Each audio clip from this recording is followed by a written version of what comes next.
video is part of obviously the lockdown series, and it's a little bit step into some of the videos that have been of the past, and a lot of the new members and also even some of the older ones might not have even seen them. But I thought these two things I'm going to put in the video today will really be good to practice, or obviously one of them is to make while you're off and obviously not being able to do anything. Now we've got Matt that's going to be doing some videos on different rigs and things like that for rivers and piking, and some about his setup for what it takes away on a night.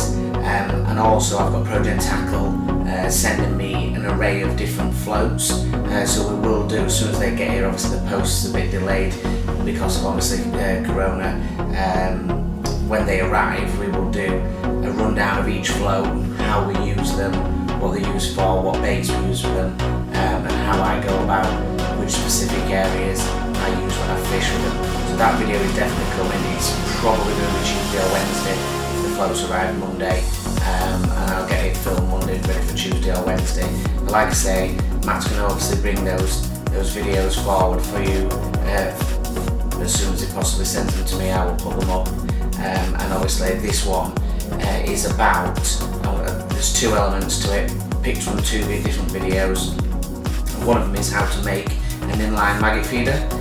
Really good, close up, step by step way of making it, and it's really simple to do with probably what things you've got already in your box, and I just love it. I fish with it every winter, and you know, I've got so many fish on it. So that's the first part, and the second part of it is going to be how to attach to a Dacron connector. Now it's something I've done in the past, something we've talked about, but there's still a lot of people that fish the old-fashioned stomp throw connectors, which, you know, they're alright, but you know, the sleeves can wear on them, the line can ping off, you don't want to lose those fish, and a Dacron is just so in line and so easy to do. And once you watch this little clip about how to connect, you'll never go back to stomp throw connectors again. So I'll put this one on, and obviously I'll merge them both together, and you can have a little look at both of them. So there'll be two parts within this one video, and I hope you enjoy it. Thanks a lot as always, guys, and enjoy. What I thought I'd do is, obviously we've caught a couple of fish. Before I get the GoPro out, I'm going to show you how I go about making these, because probably that's going to work out more beneficial to you to see how to do them and how quick they are to do. So I'm just going to nip down here, and we'll zoom in on just like sort of my hands, and I'll try and make it as visible as possible. So what we're starting out with is whatever grammage feeder you want. This is just a 20 gram Camasan feeder. You can use Dren and whatever. So at the top they've got these little red tags which clips onto the swivel. So just taking the swivel off the top and just remove your lid. So once you remove your lid, just pull out this piece of red, don't need that anymore, and we're just going to turn the feeder completely upside down. Now if you're going to do it on the bank side, say for example if you lose a feeder and you need to repair, what you need is just sort of a bait needle or something you're not bothered about eating up, and just a lighter. So all we're just going to do is just heat the tip of this lighter up. It only needs to be enough to just melt the feeder itself. So we've already got a hole on the top one, so that's fine, so that's hot enough now. So all we're going to do is just in the central and just work a little bit of a hole there, and that's it. Just put that down on the floor.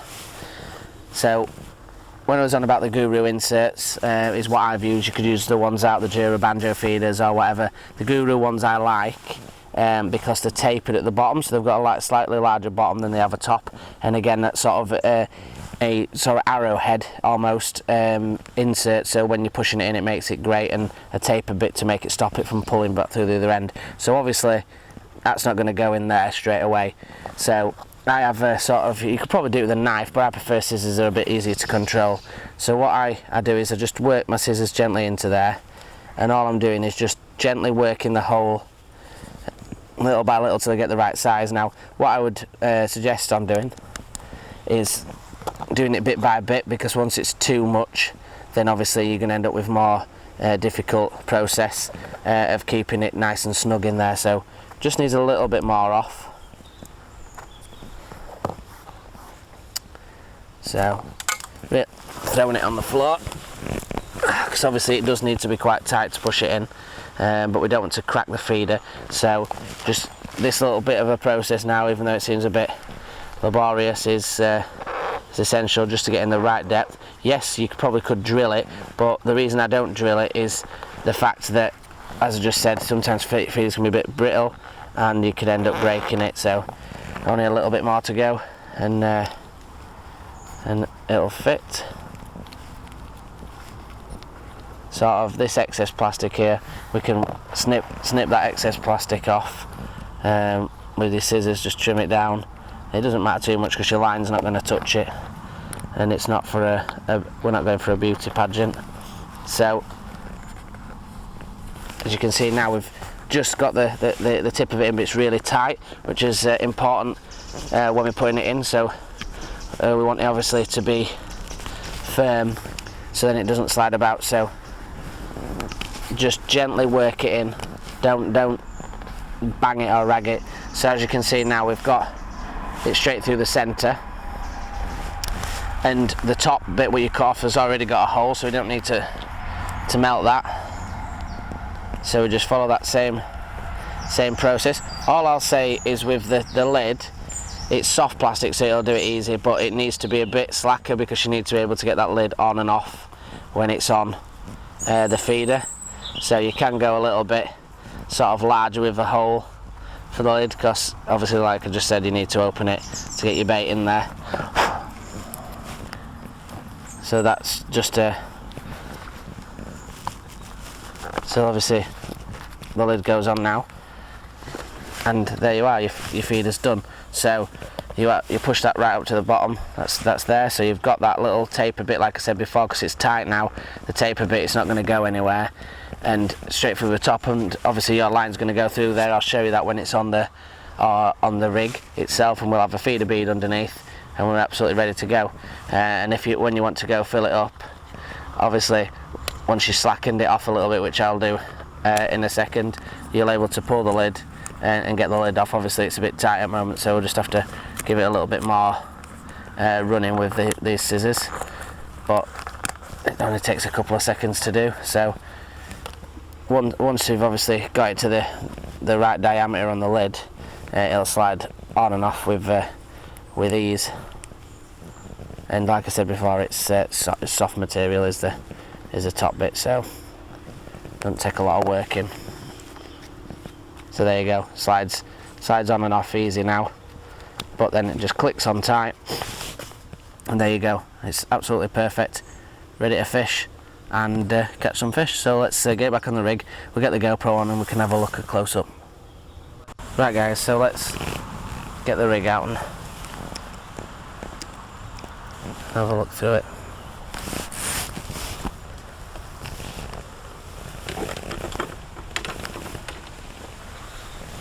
So as you can see now, the rig, the line running through, it can slide up and down the line, and obviously the tube and then the bead below, leaving onto the hook link. So I'll load it up for you, and then we'll get out there and see if we can catch.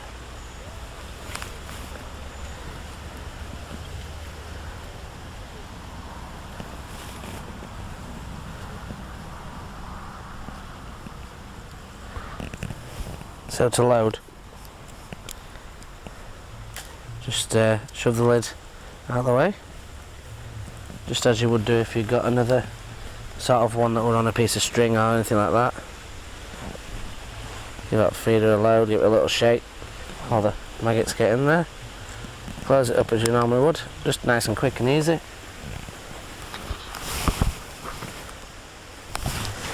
And we'll get it casted out.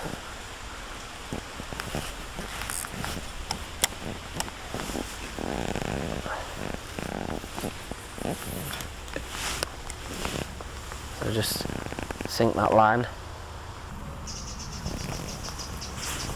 There we go. Straight into a fish, no messing about. Straight onto that maggot feeder. It looks like another ride. Just proves how deadly this setup is. It's I can just not resist, and it's the bait's just straight in line, straight down below.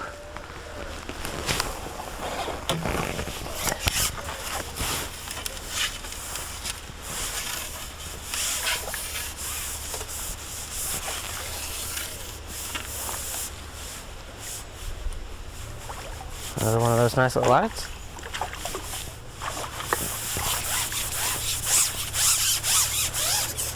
In the net.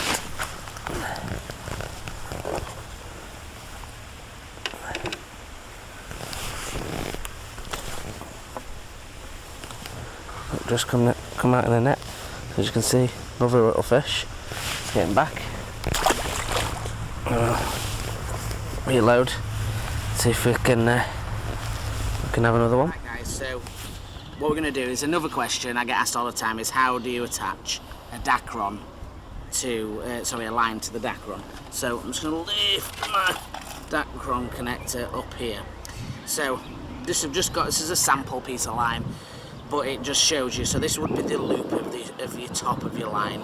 So I'm just going to hold it there, just so you can see. So the normal loop, as you would have connecting to your stone throw connectors. So there's line behind it. So what I'm going to do is, so imagine you just put a bump in the line. It's going to be quite difficult to do, so pinch the line. I'm going to try and do this as slow as I can. Once I've got it in position, I can show the cameraman, you see.